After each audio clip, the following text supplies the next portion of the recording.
Pitanje koje nam pacijenti često postavljaju je: što se događa na dan operacije? Na dan operacije uhodanim ritmom sve ide vrlo brzo. Pacijent ostaje u ustanovi otprilike 2 sata.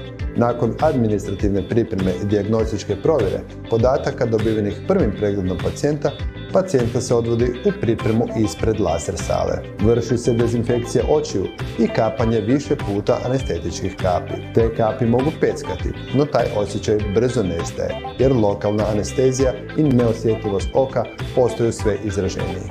Nakon toga prelazi se u lasersku salu, gdje pacijent leži na krevetu dok se vrši priprema oka za zahvat. Cijeli proces laserske operacije potpuno je bezbolan, oko je anestetizirano, a sam zahvat traje po oku oko 15 minuta. Laser radi vrlo kratko i potpuno je bezbolan.